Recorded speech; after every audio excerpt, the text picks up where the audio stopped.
You guys are watching Gapmeyer Flies, and this is the Adams.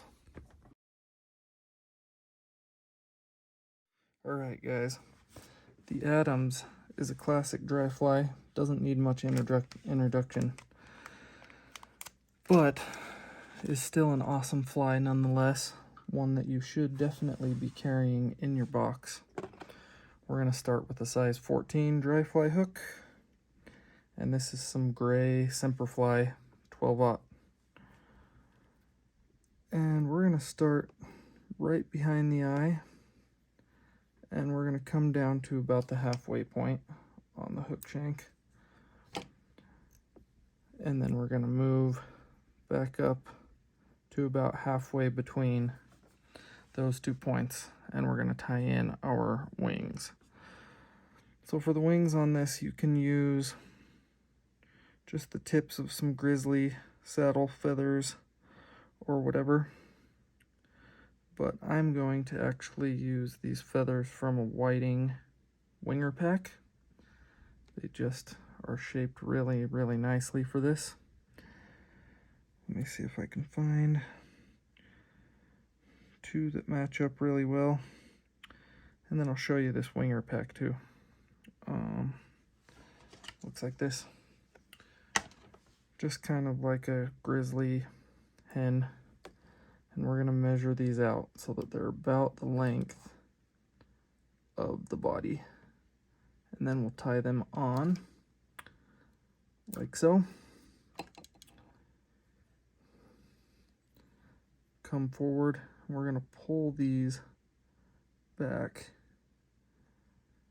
and put a few wraps down in front, and then we'll separate them with our fingers and actually start weaving through them with some X-wraps just to get them just how we want them. And if you have any stray fibers, right now is a good time to clean them up. That is gonna bug me. Okay. All right. Now I'm gonna lay down a little thread base back to the bend. Come back forward. We're just gonna start building a small amount of a taper. Nothing too crazy because we want this fly to stay really slim. Now, on the original Adams, you would use spade hackle, a brown and a grizzly. But for simplicity's sake, I'm going to use some Coq de Leon, CDL, and I'm going to measure it out about the length of the body here, and use a pinch wrap to tie it in right on top. We'll cut that free. Boom, just like so.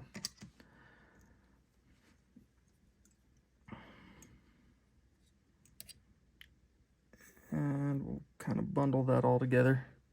There we go. Pretty happy with that. Now it's time to dub the body. So we're going to use superfine dubbing in Adams Gray. And you really just want a real little bit of dubbing here. You don't need a lot. You're just kind of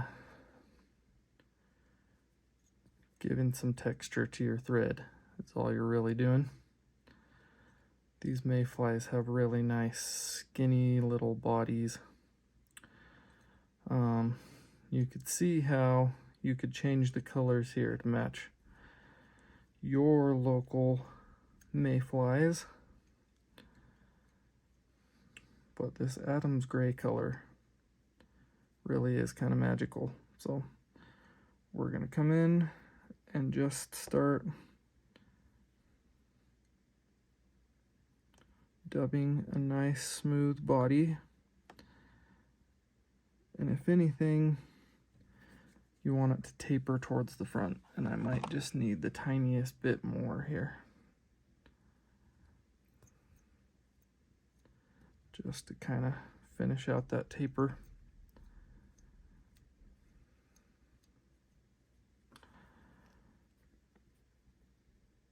There, oop. There we go. Just like that. So that's looking good, and all we have left to really do here is hackle this guy. So I've got some grizzly dyed Coachman brown hackle here, and I've got some grizzly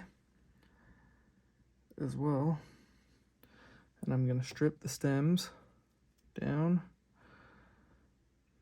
and get them facing the same direction here.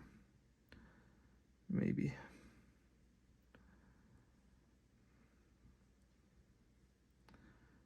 There we go. Something like that. And then we're going to bring them and tie them in so that they're facing the way that we want them to go. Tie them in tight with some X-wraps and get rid of these stems. And then whichever one's leading is the one I start with. So I'm going to start with this grizzly. You could wrap them both at the same time if you want to, but oh, come on, I got hackle going everywhere. So I'll take 2 or 3 wraps behind, and then I'll take a wrap or 2 in front, and I'll tie that grizzly off with a couple wraps. Now we'll take this grizzly dyed Coachman brown here, and we'll just start wrapping it through. We'll take 2 or 3 wraps in front again, and then behind, and then a couple in front. In fact, I think that's where I'm gonna finish it.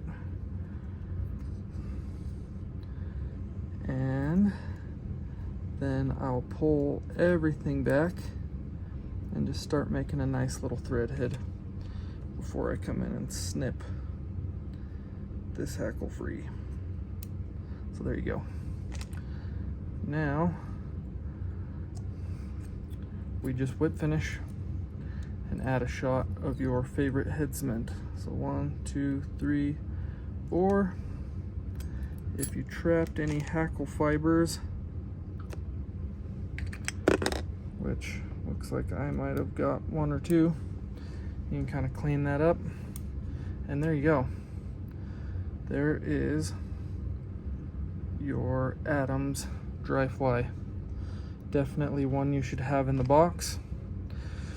Sorry I haven't posted any tying videos for a while, but we're gonna finish this 5 dry flies we never leave home without series. To get caught up, I'll put the link to the other ones in the description, and after this one we'll have 2 more, and then we could either do 5 still water flies or 5 terrestrials. Go ahead and leave a comment and let me know which one you would rather see first. But there you go. There is the Adams dry fly. As always, thanks for watching. See ya.